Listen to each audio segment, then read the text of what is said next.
Hello, and welcome again to the Royal Institution. I've got a candlestick here. Why should I bring a candlestick to start this lecture?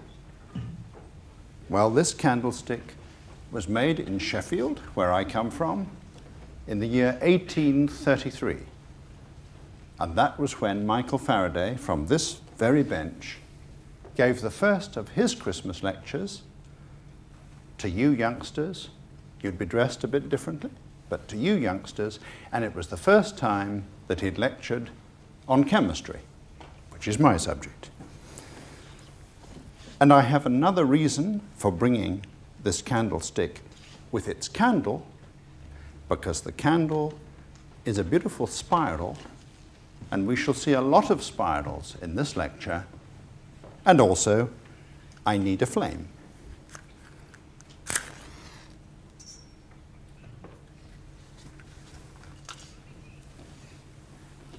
Tiger, tiger, burning bright in the forests of the night, what immortal hand or eye has framed thy fearful symmetry? And so symmetry is the matter which we're going to address.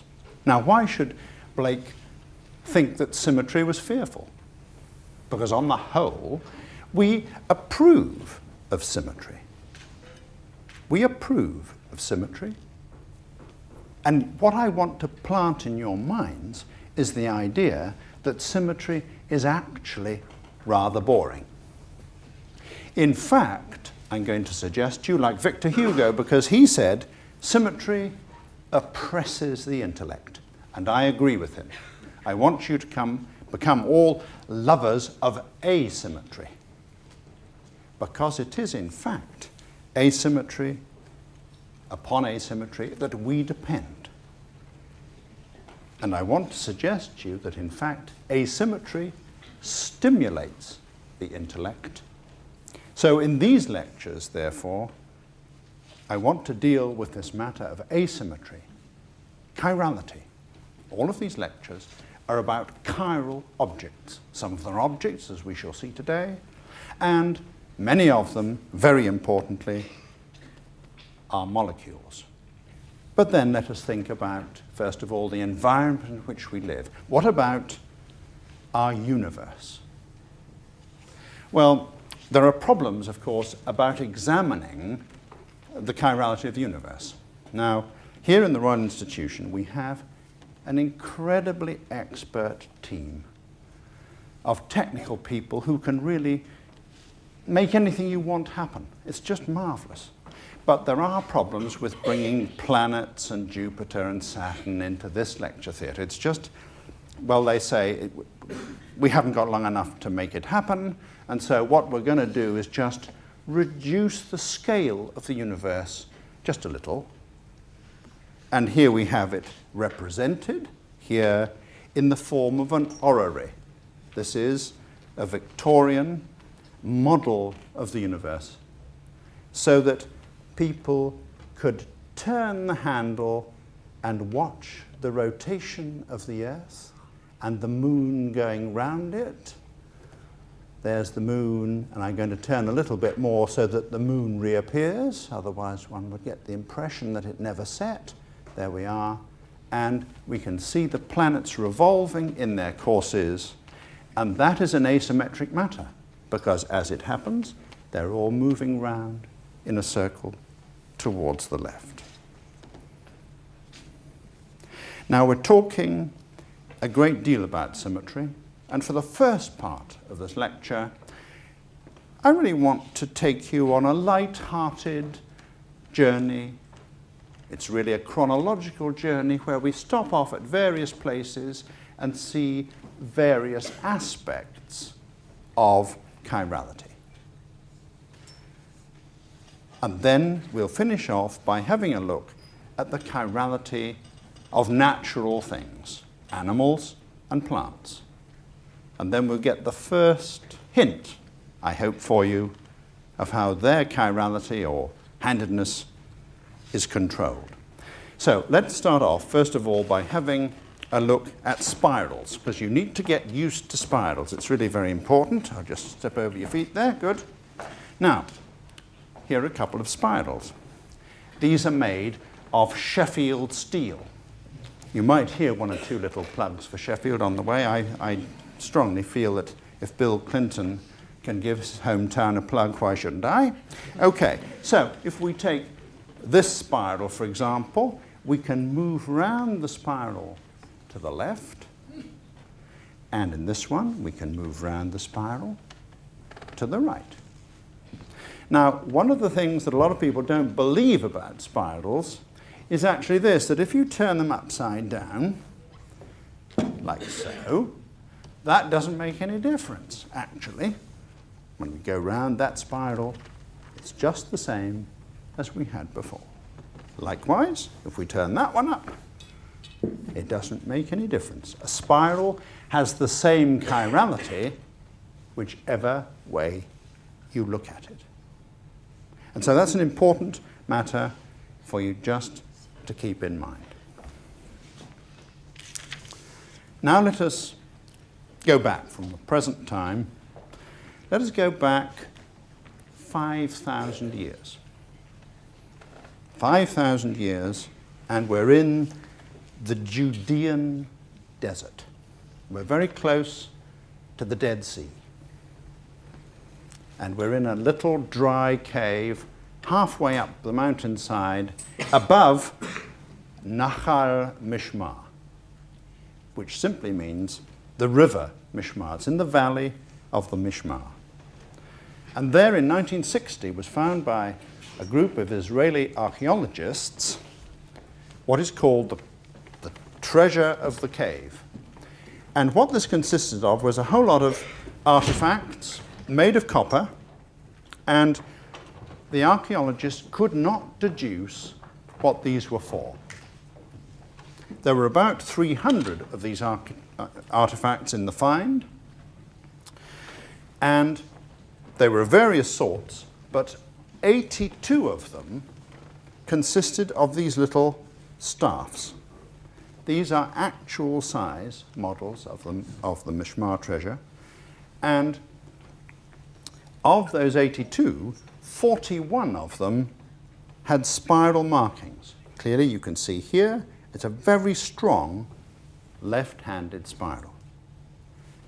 And only one of them had a right-handed spiral. And I'd like to suggest to you the idea that 5,000 years ago, there was an Israeli craftsman carefully making these spirals, and if he was left-handed, a right-hander would make a spiral in that direction, which produces a left-handed spiral, but this left-handed person was perhaps going in that direction. And so that was unique in that treasure, and we shall see that's quite common. The candle in my candlestick was a left-handed spiral. Now let's move up now to the Christian era, or just before it. After all, it's Christmas, and we think of the birth of Christ.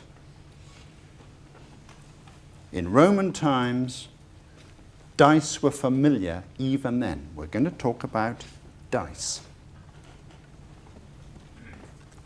And let's think of the history of this object. It's a very, very familiar one. You're going to be playing board games over Christmas, and I hope you don't get bored. But, yes, thank you very much. And there aren't many more like that, I promise. But let's just put dice in their historical context. Because Julius Caesar employed dice. You'll remember that he came to the Rubicon. There'd been a revolution at home, and he had to do something about it. And the query was, shall I go over the Rubicon and fight Pompey on the other side, or won't I? Now, what he did not do was have a committee and call the cabinet and have a war council and check up that Parliament was okay about that. He didn't do anything like that. What he did was to throw dice. And we've got here, on loan from the British Museum, they're very tiny.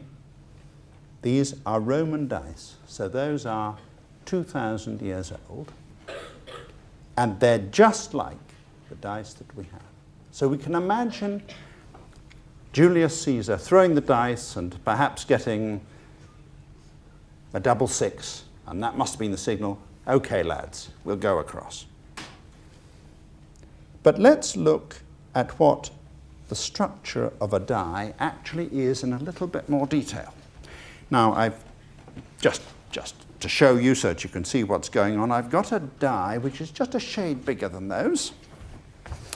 Here it is, and okay.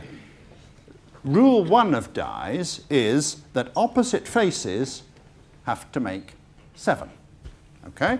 So if you have a 1 on that side, you must have a 6 on that side. And if you have a 2 on that side, you must have a 5 on its opposite side. So that's rule 1. Okay? So make sure that your board games are fitting the rules. If not, send the game back. Okay. So there's another property of a die, however, which I think is something that many people would not realize. Indeed, a lot of people don't realize very much about chirality, as a matter of fact. That's why it's interesting. If we start off at dot 1 and go round the die to 2 and then to 3, notice that we go round the die in a left-handed motion. And the minute we say left-handed, then we're going to be saying right-handed. We're going to be having some right-handed objects. So let me just make that point, impress that on you. Here are 2 dies, which are left-handed and right-handed, respectively. And if I turn the numbers, I've got 2s there, but if I go on turning, then I come to 3s, and you can see that they're quite often, obviously, right and left-handed objects. But there's more than that. A die is really an object full of interest, because you can have more than just right and left-handed dies. You can have a total of 16 configurations of a die. Those are the 16 possible arrangements. All of those are different. And if you don't believe me, come and check at the end of the lecture. Now let's move forward. We've moved from Roman times. Let's move to 1500. And we've been talking about spirals. So let's go to Glasgow and to the Burrell collection. Now the Burrell collection is a sort of collection of upmarket junk. It's a lovely collection of stuff of all sorts of periods, all jumbled together. And one of the things in that collection is a pillar from a French church of about 1500. And notice the architect couldn't bear this question of chirality, and so he had the bottom of the pillar making a nice left-handed spiral, and the top of the pillar making a nice right-handed spiral. He was obviously a bit schizophrenic, and okay, that was the resolution of that little problem. But let's now take another little journey. And we're now in modern times. All of you, I look around the audience and you all look terrifically intelligent. And in a year or 2, you're going to be making university applications. And of course, you're going to get straight on the train at St. Pancras and come up to Sheffield. and to be interviewed. But you're going to stop off at Chesterfield, just 8 miles south of Sheffield, and have a bun and a rest and prepare yourself for the efforts to come. And when you get out at Chesterfield Station, you're going to see, you're going to see Chesterfield Station, amazingly, and you're going to see that the roof is held up by 18 pillars. And all 18 of these pillars have got a pronounced left-handed spiral on them. There aren't any right-handed spirals at that station, and that's just a little chiral curiosity. So now let's come to another matter, which is really a matter of convention. Writing.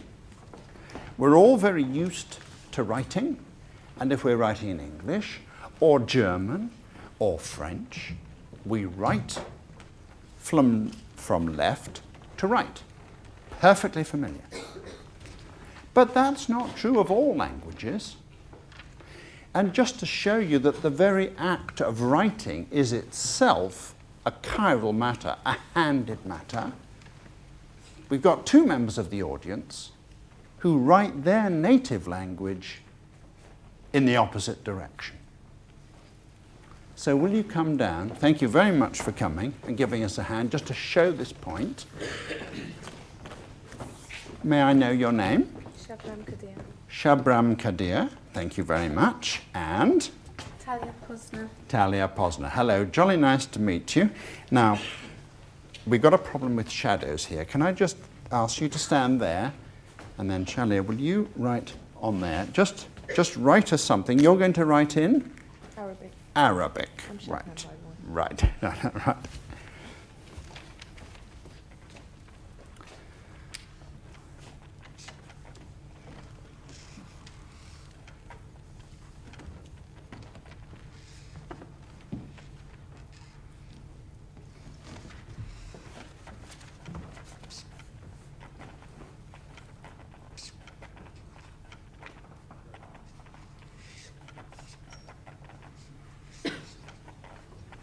Jolly good. Thanks very much indeed.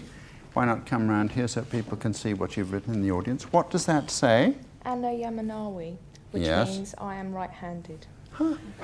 Right. Very good. Will you have and you're going to write in? Hebrew. Hebrew. Right. Jolly good.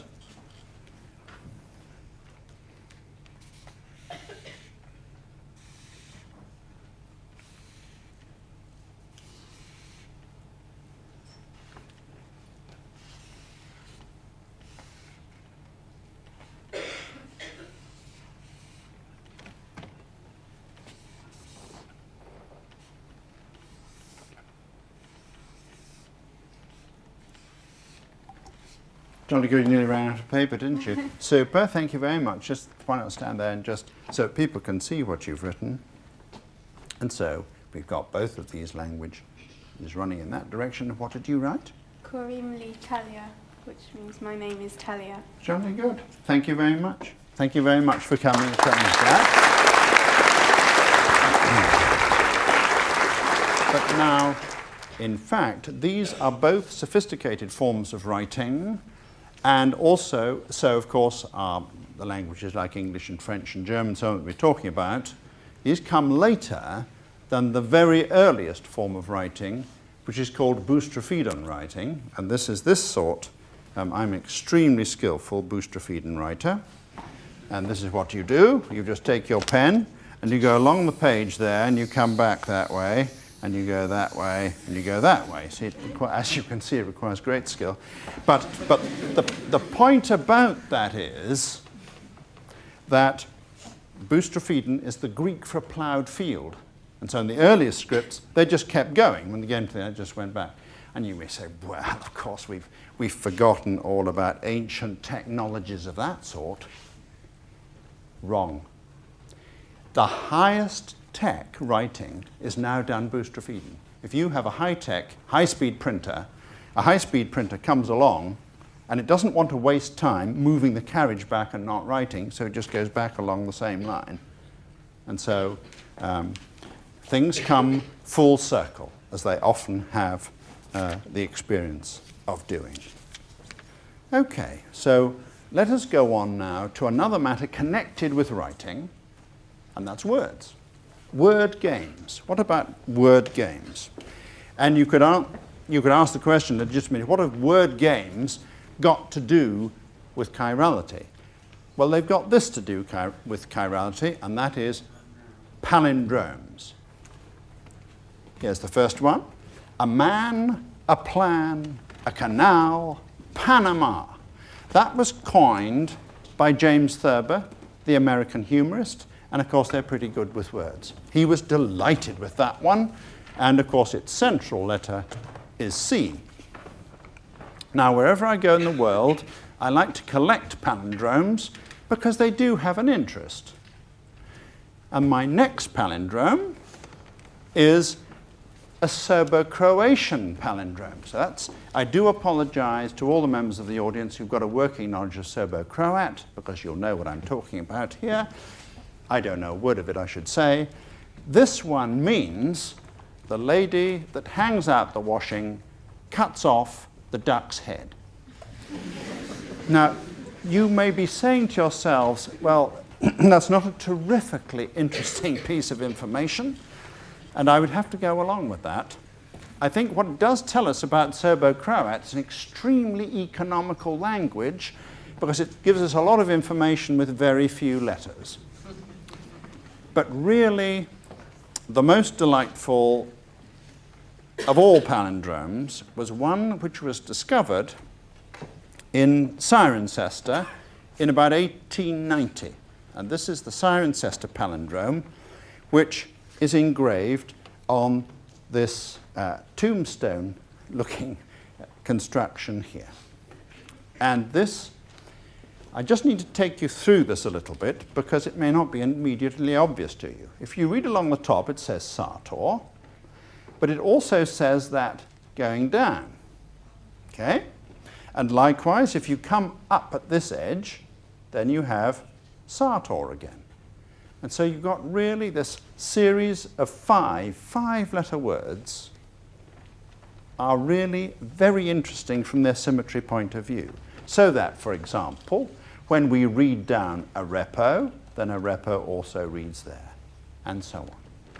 Now, this delightfully symmetrical arrangement of letters, if you take the very center one out, N, and put it in the middle of a new arrangement of the letters, and also take out an A and an O, and an O and an A twice, alpha and omega twice, and then turn this round, what you see is a rather nice arrangement. Here it is.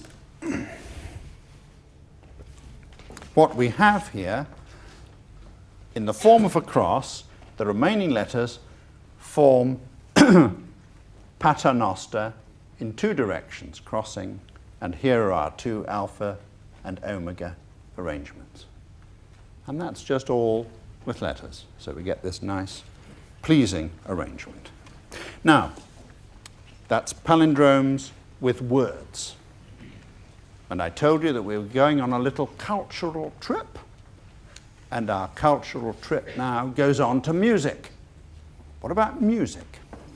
Well, the great composers, of course, have occasionally got fed up with writing conventional tunes, and they've turned to palindromic music. Well, we thought we'd give you a little feel of some palindromic music, and we're very lucky to have two flautists in the audience to come and play for us. Please come. Thank you very much. There we go. Now, the piece of music that we've chosen was composed by the greatest of all composers, Johann Sebastian Bach, to give us pleasure on this winter afternoon. And the piece that we've chosen is palindromic. Now, may I know your name? Catherine. Catherine and Carl. So Catherine and Carl are going to play this piece of palindromic music, and notice, of course, that they can play it from the bottom to the top and the top to the bottom. Please play.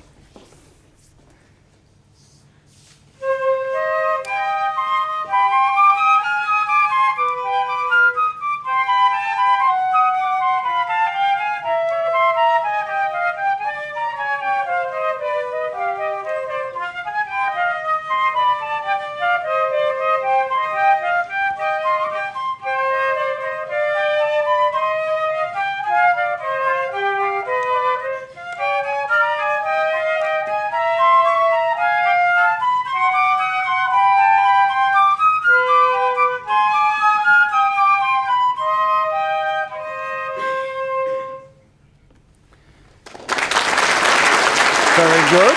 Thank you very much.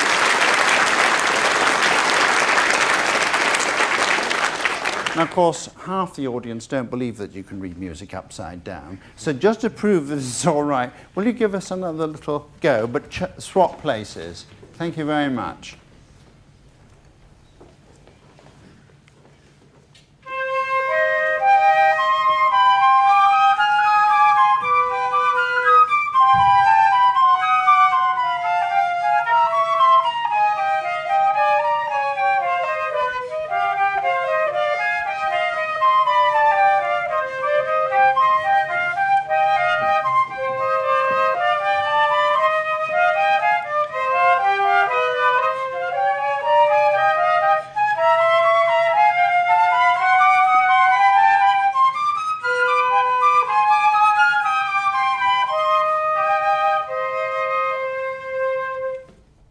Very good. Thank you. Thanks. Great. I think actually as palindromic music goes, that's pretty good. But then you'd expect it from that composer. Right. Now, enough of messing about. We haven't really done enough work yet. And of course, you're not here to enjoy yourselves. You're here to work. And so let's look at chirality at work in two situations. And the first situation is with ropes. Very good. Thank you very much. Now, a rope, of course, is extremely familiar to you. And you think, well, I know. Certainly that was my attitude. I thought, well, I know all about ropes, until I went to a rope factory. And it was just marvelous. Now, first of all, I knew that ropes were chiral. And so if I take a piece of this rope, okay, you can see that it's a very nice, strong, right-handed spiral. And it's made by twisting. That rope is actually made out of this stuff. It's made out of, that's the starting material for that rope. Now there's a lot of difference between that and that, obviously, but we want to make the point about twisting. Now, the way ropes are made, in fact, is to start off with a fibre, which can be a synthetic fibre like that, or it can be cotton, or it can be all sorts of things. That's the fibre, which is achiral. That's a symmetrical, it's got no twist in it, so it's not a spiral. And then it's twisted to make the first stage of a rope, which is to make the yarn. And then the yarn is twisted to make the... But we'll come to that part of the story, I think, in a moment. If I can have, we're going to make you a rope. If I can have 3 volunteers. Yes? Very good. Now, I've actually got, I think, some rope yes, here we are. You look fit to make a rope. Will you come down and give me a hand? Thank you very much. Thank you. And one more. Thank you very much indeed. Now, I'm going to conduct you here to the rope factory. Just follow me. Right. Now, what we're going to have is some untwisted material, which is the fibre. So here's our fibre. Okay, I'm going to hold one end. Okay? Right. Let's have it. Let's have the white one in the middle. We've just coloured these so that you can see what we're doing, because it's not all that easy to see otherwise. All right. I'll give you the white one. Okay. Right, we're now in the rope factory. Incidentally, the expression spinning a yarn comes from rope making. Just an extra little thing to astonish your friends with. Right, okay, now, here we are. We've got the 3 parts, right? Now, will you do a loop? What this is a horizontal maypole. So keep your eyes on the job. Okay, will you go over? That's good. Go over again. That's good. Over again. Right over their heads. Right. Over again. Right. Now you can see what we've got here. Right. We've got what is called a bit of strand. Now, all right, now what I'd like to do is just show a phenomenon which is very familiar to rope. Thank you I'm just going to do this and then I'll let you go, all right? Okay, if I just let those ends go, look what happens. They become untwisted. And of course we don't want that. After all your hard work, we wouldn't want the bit of strand that we'd made to come undone. And so we're going to develop that in just a minute. Thanks ever so much for helping me out. Thank you.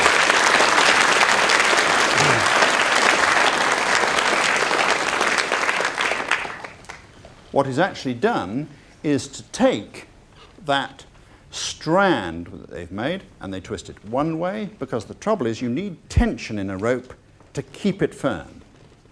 And then twist it. Those are then twisted together in the opposite direction, and then finally, to make the rope, the last stage, they're twisted in that direction. Now you might say, well, ropes are really quite a recent thing, aren't they? That's what I thought. I thought, well, they might be what? We knew the ropes from the Victory and early ships and so on. They're much, much older than that. And in fact, we've brought, to astonish you, a pharaonic rope. Here is a piece of an Egyptian rope. And the fibre for making that rope was papyrus. You can imagine 2,500 years ago, papyrus growing on the banks of the Nile, being cut down and cut into little pieces, into long strips actually, long thin strips. That is the fibre, and then that is twisted to give the first part of the rope, as we just saw with our 3 rope making helpers. And the structure of that rope is exactly the same as the structure of the white rope that we saw. And we can imagine that that rope was used to tow the tug that carried Cleopatra's needle from the quarry in Aswan, when I get the words right, from Aswan to Memphis, 2,500 years ago. But let's come up to modern times now. If you've got a big tanker or an oil platform, you need something very strong. And here is just a little section. We didn't want to take the whole rope into the Royal Institution because it was about 200 meters long, and it is, of course, a foot thick. It would almost fill the place. This rope, as I said, was used to anchor one of these oil drilling platforms. And it's very important that ropes like this do not come undone. And of course, a twisted rope under the wrong conditions will. And so the modern technology for very large ropes is to braid them. Instead of having a simple twisted rope, what is done is typically to take half a dozen left-hand ropes, half a dozen right-hand ropes, and then braid them together by machine. Now that's how that rope was made. Now it's very difficult to show the different handednesses of the parts of this rope, but we've got another rope under here, and here it is. They really are very interesting things, ropes, and they're well worth study. Here's another braided rope, and we can see the parts of this rope now more clearly here. That's why we've used this one. And if we look here, then what we have are 2 right-handed pieces. And if we look in another place, one can never do it, of course, when you actually want to see it. Here we are. There are 2 left-handed. So these are braided together, and here we have an achiral, untwistable rope, undoable rope. Okay, so what about, that's an application of chirality at work. What about chirality and safety? Safety in, say, gases. How about the behavior of gases? Well, we know that some gases, like argon, and you've heard of argon arc welding. Argon is used in welding to keep out oxygen from reacting with things. So obviously it itself does not react with oxygen. And if we mix it with oxygen and then set fire to it, then all that happens is, Bryson will show because he's very brave, well, you get a bang from that balloon. And so argon is a safe gas. But some gases, when mixed with oxygen, become very dangerous. And one has to be careful about this. You have to know what you're doing. And a gas, typically of that sort, is hydrogen. These gases, incidentally, are color-coded, so argon always comes in blue cylinders and hydrogen always in red cylinders. Now contrast what we saw with argon and oxygen with hydrogen and oxygen. And here, if people don't like bangs, I recommend that you put your fingers in your ears. I hate them myself.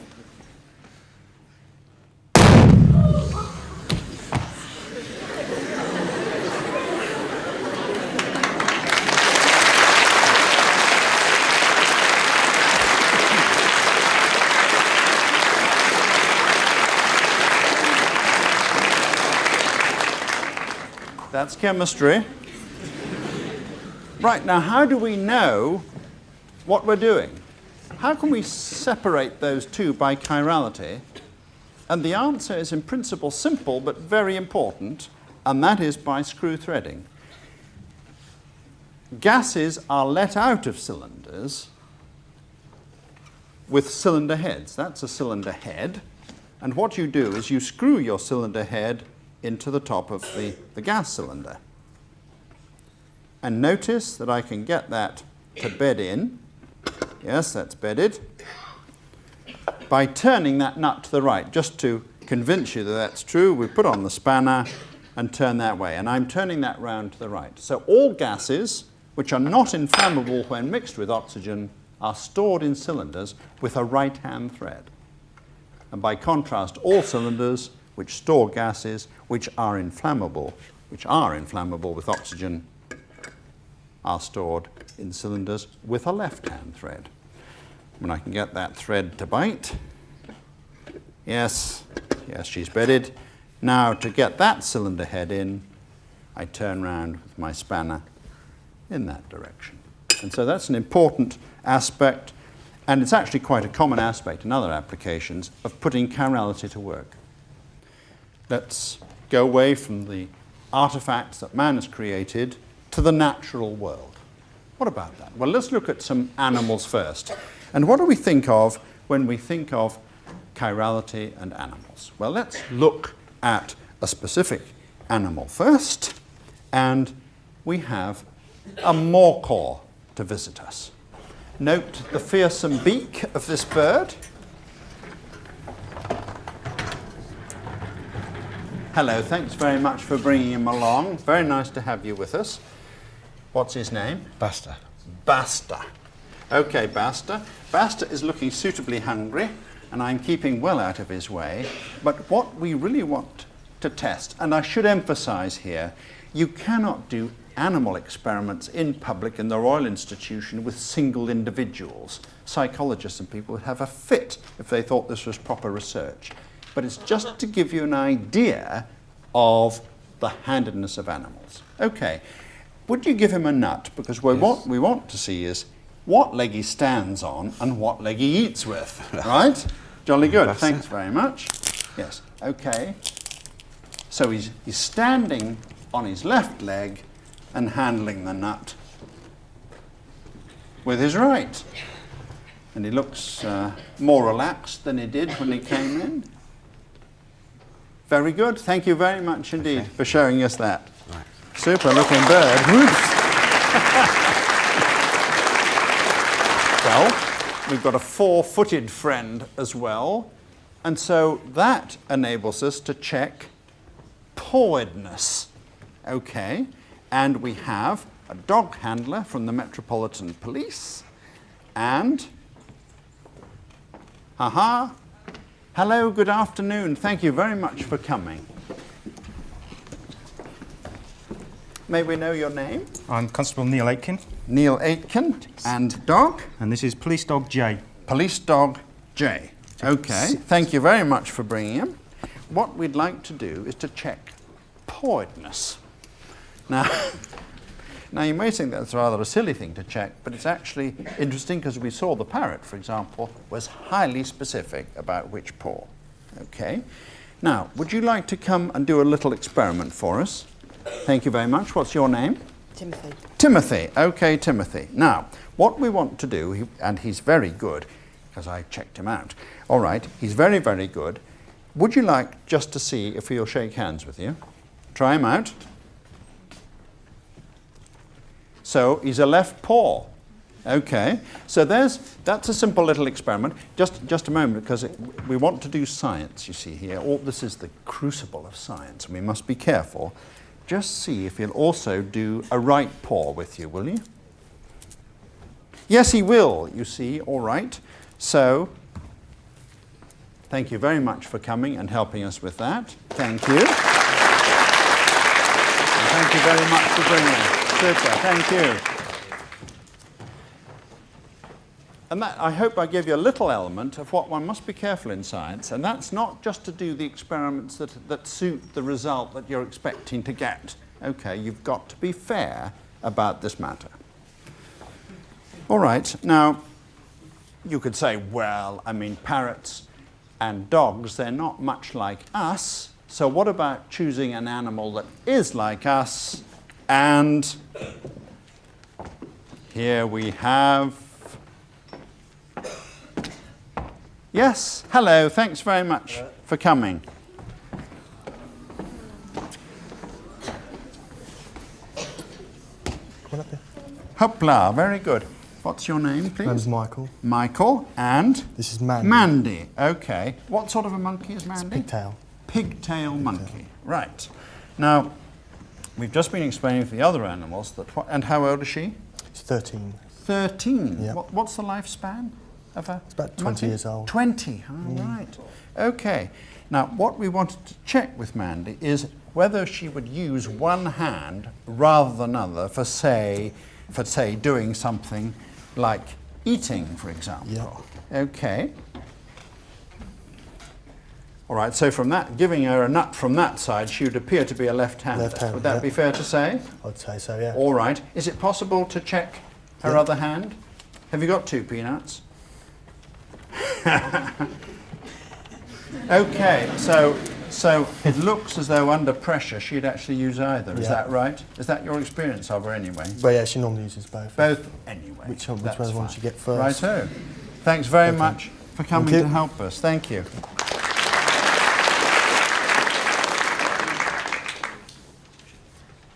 So it looks at those animals, at any rate, the differential between their limbs is actually very slight, and notice that is very different from man. Man is unique in this respect, except for parrots. Curious enough, that is the connection.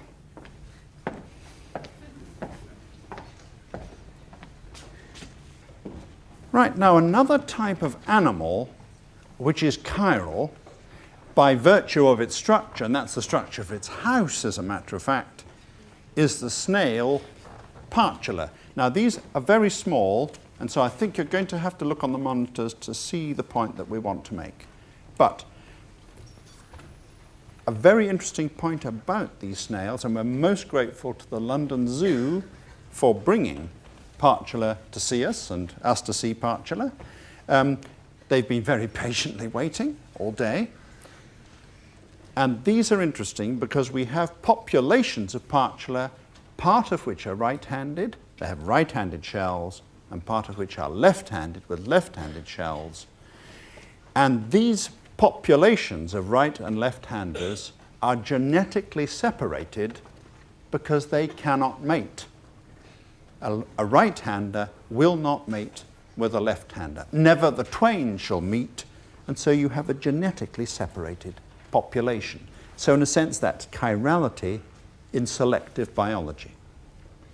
Now, I'm sure you're all a bit disappointed to see such tiny snails from so far away, even with the miracles of television to show them. So we thought, well, we'd have another chiral animal of the same group, just to let you see what a slightly larger animal is like. And here she is.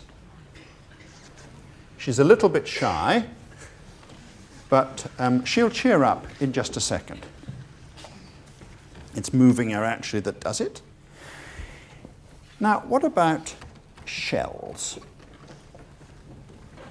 We've talked of Partula's shell, and Susie, or whatever her name is here, has got a beautiful chiral shell.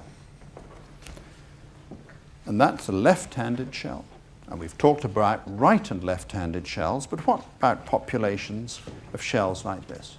Here we have two shells of the group called Busicon. Okay. And you can have a right-handed community. Notice that the opening in which the gastropod lives, inside there, that animal looked out from its shell to the right. But we have another one here. It's the same group, Busicon, and notice that its hole is on the left. And this is so rare, only a tiny proportion of shelled animals of this group have got left-handed openings, and the full name of that animal is Busicon contrarium. It's contrary to the normal direction of operation. Now you might say, well, all right, this is academic. Academic is used as a rude word these days, and it mustn't be, right? You say, that's all academic, but is that any use to anybody? And the answer to that question is, yes, it's a mighty lot of use, because if you're drilling for oil, you make cores. You put down your drill to the seabed, then what you get is a core.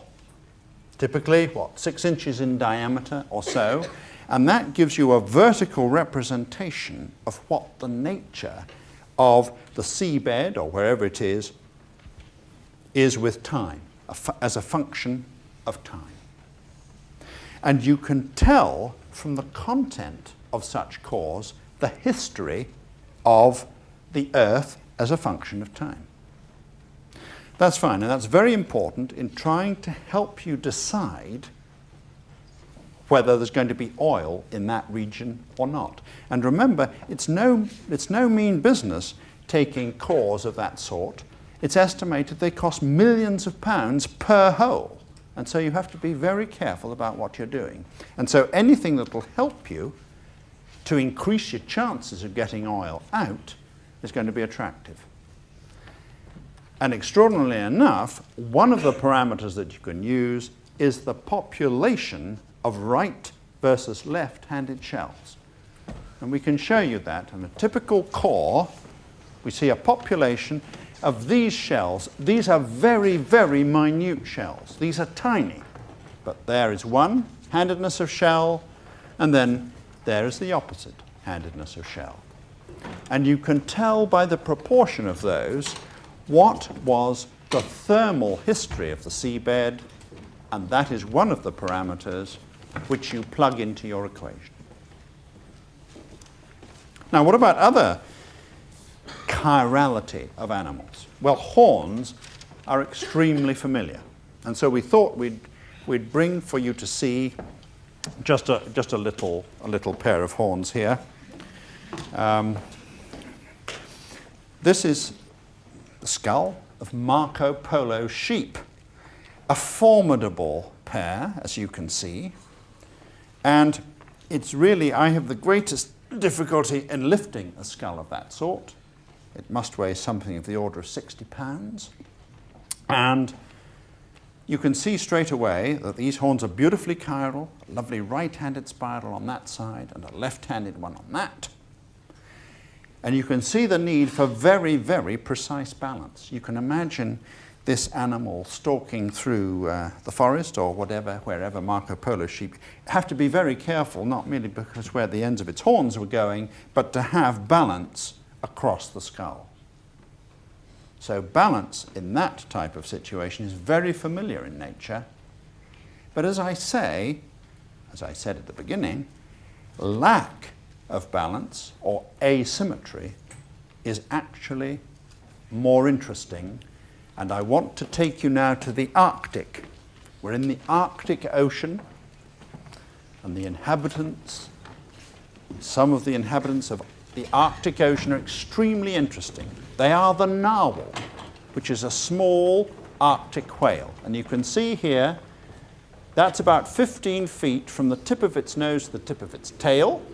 And on its nose, it has a tusk of 6 feet. And the narwhals poke their tusks above the surface of the ocean, and they give the feeling of fencing one another, though I think they're actually very gentle animals. But they have these magnificent tusks.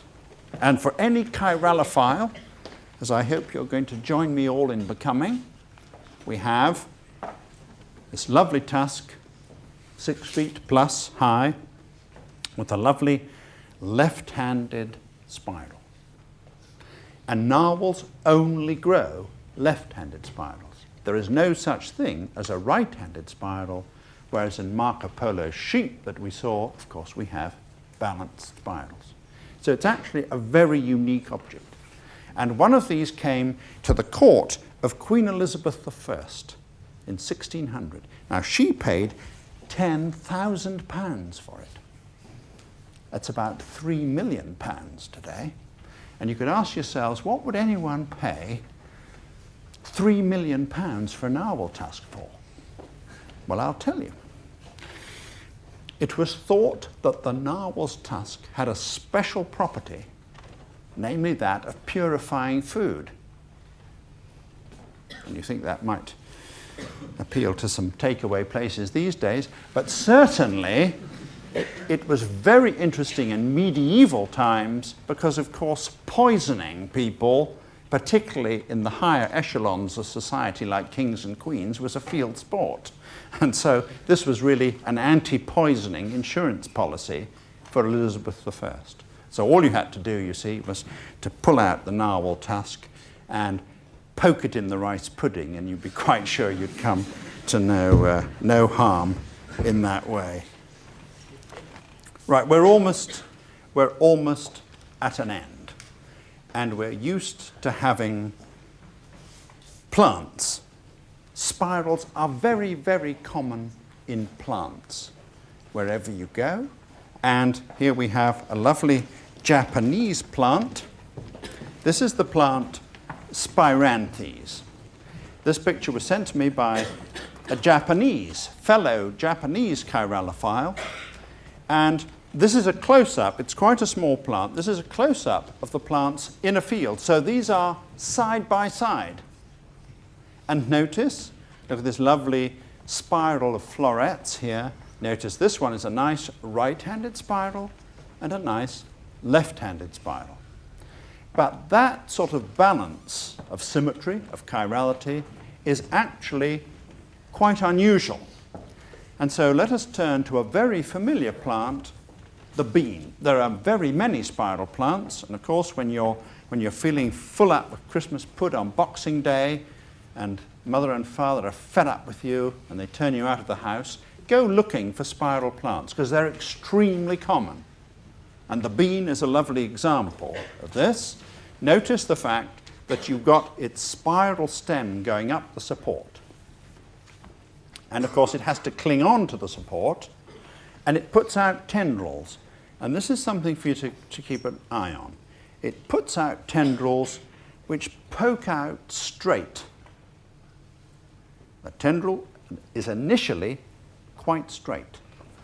And when it hits a support, and let's just focus on this uppermost part here, when it hits a support, it takes a grip, and then the tendril becomes chiral.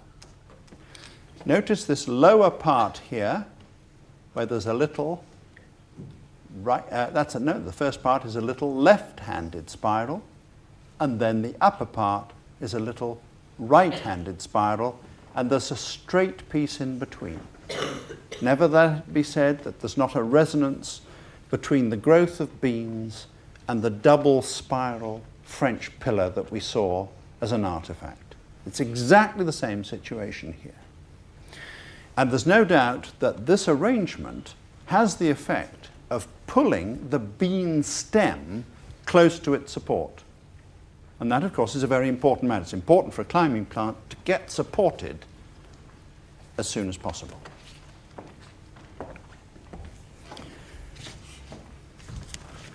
Now, this raises an obvious question. How do the cells that make up a plant like that know? How do they know whether they should be right or left?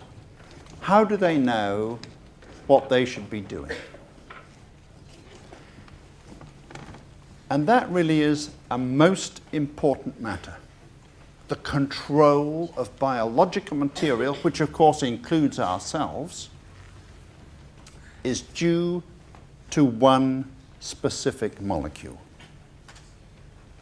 And that really is most important. The control center of biology is in the cells of every one of us. Each of our cells contains DNA. Here is its model. Now look at DNA. It's a spiral. I told you to look out for spirals, and that's what we've been doing all the way through this lecture. We've got spirals. In this case, we've got a double spiral. It's a double spiral staircase. And this molecule holds the workshop manual for our construction. You can't make us without this molecule. And incidentally, it's different for all of us, and we'll come to that point later on. So here we have this amazing molecule in all of our cells, and it controls us. It designs us, and it makes us. And notice the height of this model. It's just about, 6.5 feet or so. That is the actual length of the DNA in each of your cells. If you unrolled it, your DNA would be 2 meters high, 2 meters long. But you've got 12 billion cells in your bodies, approximately. I mean, I'll give you take 1 or 2. You've got 12 billion. And if you spread out 12 billion and that length, that is enough to take your DNA, if you take all of your DNA, that is enough to take you from this auditorium to the sun and back several times. And so that is the nature of this magic molecule. Now, this is a molecule. And you've not really heard of molecules You've not heard of molecules yet. And it's time that we did. We've got now to get down to the molecular level. And that's what we shall do in the next lecture. Thank you very much.